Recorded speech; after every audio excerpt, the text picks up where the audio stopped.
I want to, in light of the events that took place on yesterday, and Mr. Engineer, if you could just let some of the footage roll from the assault on the Capitol on yesterday, I want to express that it isn't over with yet. And not that I have anything to do with its longevity or its ending. Just as a matter of historical, or just looking at the events, that we're going to see a lot more of this. And I also might want to add, though there's a call for the 25th Amendment to put Trump out of office with only 12 days left to go, and a ton of other things that perhaps could be done, that removing Trump or even the inauguration of Biden by time Biden is not the answer. It is not even a grain of salt to try to defer or to stop the movement that is going on in America in the heart of the Trump supporter. It just isn't going to do anything. Removing Trump is not the center of attention. You may want to put him in that category, but removing him, and I'm not saying he should not be removed, that's not what I'm saying. I'm just informing you that Trump was informed and influenced by organizations and media outlets such as QAnon. He was fueled by the dark web and all of the various things that were promoted on the dark web. The ideas expressed by Trump were not his ideas. These were ideas that were expressed by the followers. Trump is not the dog. He's the tail. The tail wagging the dog. Trump is not the main source here. By removing Trump stops nothing. And I think you need to be mindful of that. And more importantly, in putting in Joe Biden just increases the potential of what we're going to see as civil war and unrest in America that isn't going to end with the end of Trump. But let me try to express this to you, that it is QAnon and Fox News to some degree, and Newsmax now and others. These people control Trump. He doesn't control them. Let me make that clear. Let me make it unspeakably clear. These people, they are controlling him. They fed him the event about whether or not the Dominion machines changed the election results.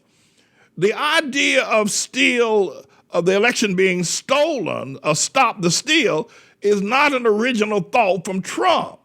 The stop the steal ideal came from his followers, not from Trump. Trump was simply the mimicking mouthpiece of the group. I'm trying to say to you that Trump was really used by them, not Trump using them as the media and others would have you, or as you would think because he's the president and the most powerful person, that somehow or another that's what took place. But no, my brother, and I think if we're going to be clear about what we can be clear about, is that this group put words in Trump's mouth. His speeches, his ideas about the election and about election fraud all came from the dark web, all came from this group.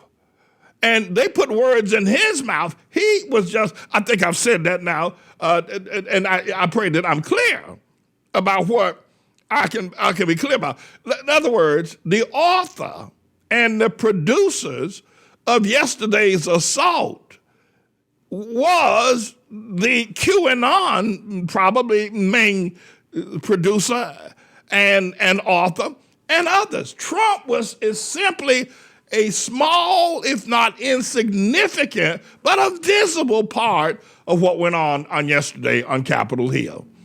And we need to be mindful of that. If there is going to be some sort of a solution, we need to try to come to terms with that. But the Biden presidency and the very fact they were able to get as far as they got. Yeah, I sat down yesterday and watched the television, watch all this unfold, I was thinking to myself that, well, put your hats. It is obvious that Trump, that was in charge of the federal troops, did not call them out to be able to help the district, the Capitol Hill Police, and also the District of Columbia Police. The National Guard was not called out. And I thought there were perhaps, Trump didn't call them because he didn't want to call the National Guard on the people that were involved in the process. But I also have a slight suspicion that the elites, the Biden crowd, if you will, the elites, the liberals, the Democrats, didn't want barricades put up. Nancy Pelosi didn't call for barricades to be put in front of the Capitol building, knowing that the date of the January 6th would be a tumultuous day. They could have had barricades, but Nancy Pelosi could have called for them.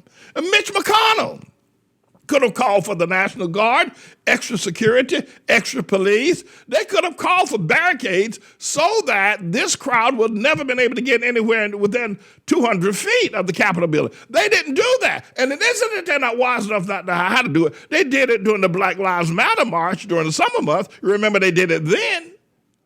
So potentially, and I don't have this as a foregone fact, but potentially Nancy Pelosi wanted this. Potentially, Mitch McConnell wanted this to take place because this further fuels their argument. This further demonstrates, and again, if you can understand that Trump is really, while he is a pathological liar, he is a public degenerate, he is a con man, he is a thug, he is a bankruptcy king. I mean, he is, if you will, the worst of the worst. But he's not the problem anymore. He is not. The problem is, deep inside of the heart of America is a faction of people that just aren't going to take it anymore. I did a teaching going back over 12 years ago called The White Rodney King. Either there's going to be a revolution, Patrick Henry style here in America, where red-blooded, God-fearing, Jesus-loving Americans are going to stand up and say, we're not going to take it no more. We're just not going to take it. And there's going to be riots in the streets, worse than the riots in South Central Los Angeles after they acquitted the cops that beat up Rodney King. You think that and that was black people rioting. You haven't seen anything. And I'm not advocating killing and murder and stealing and robbing. That's not what I'm advocating. I'm just telling you what people are going to do. People are sick of this. People are tired of the long-legged Mac Daddy, kicking them in the face every time he gets up, lying to them.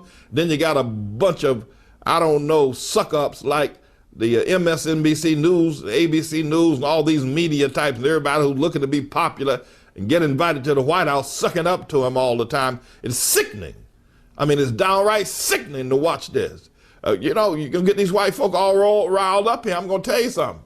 They're going to come in, the white folk get riled up. They're going to members of the NRA going to come into the black neighborhoods. I'm telling you, the people just tired of this. White people are being pushed around, kicked to the curb, having their rights denied, being called a racist, being walked on, watching their tax dollars go to fund all kind of drug sales, prostitution, illegal immigration. I mean, y'all gonna push these white folk till they can't take it no more. I'm telling you. You fool around here with Obama? You gonna let this long-legged Mac Daddy push these white folk? They gonna come up out of Tennessee and come up out of Oklahoma, come up out of Mississippi, Alabama, Georgia, come up out of Oregon and come out of Idaho, California. I'm telling y'all, you're pushing these white folk and you're pushing them. Your long-legged Mac Daddy's pushing them and pushing them and pushing them. And they're going to get, listen, you're going to push people to the point where they're not going to take it no more. These white folk are not going to take it. You're taking their tax money. You're closing down their jobs. You're shutting down their banks. You're telling them what they can and cannot do. You're giving billions of dollars to Acorn. You're taking their tax money and giving it to people to buy drugs. You're killing babies and you won't stop. You're telling lies and you're demoralizing our nation. You're destroying everything that has made this nation great. White folk getting ready to rise up. They don't want to take it no more, and I'm joining them. Oh, doggone it. I am.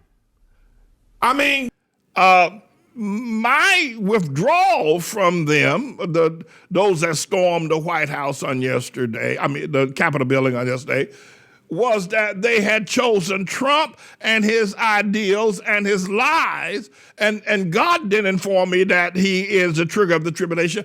I withdrew my consent to have been out there with them on yesterday. But I said they were coming. But I said what you saw happening on yesterday, I said was going to happen just the way I said it. So I now want to say this is not even the beginning.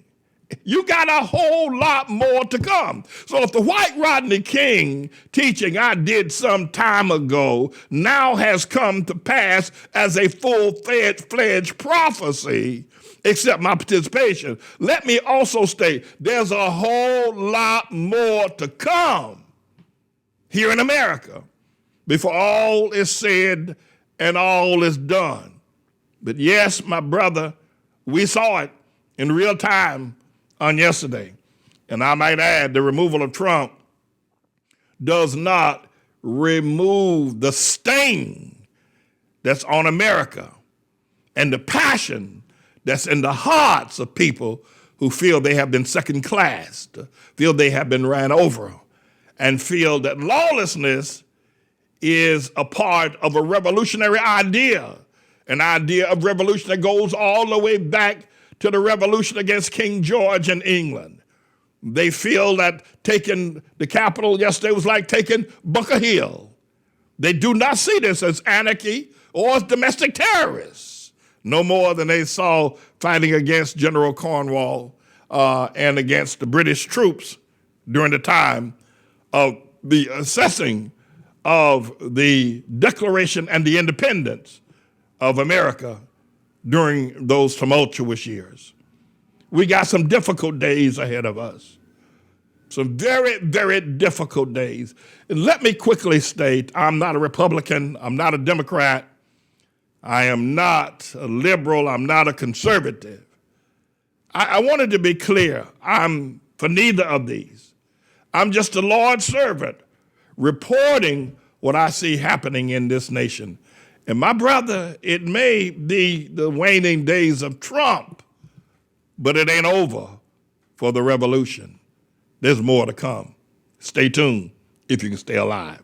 This is a bit of a news blog we do looking at spiritual wickedness in high places for the most part, making some observations about it and giving people a biblical foundation to the way of interpreting rather than have Sean Hannity or Laura Ingraham or Janine Pirro or Anderson Cooper or Rachel Maddow or Don Lemon, Rush Limbaugh interpret what's going on in the world. You come to me and I'll tell you based on what the Word of God says. They'll just give you their worldly, sinful view. But the Manning Report will tell you what God has said, whether to say yea or nay, whether to go or to stay. You'll be led by the word of Almighty God. Come to the Manning Report on a daily basis to interpret the spiritual wickedness in high places, because there's plenty of it that's going on. And so I'm the Lord's servant, James David Righteous Rebel Manning, and I'm here to serve you with news and information.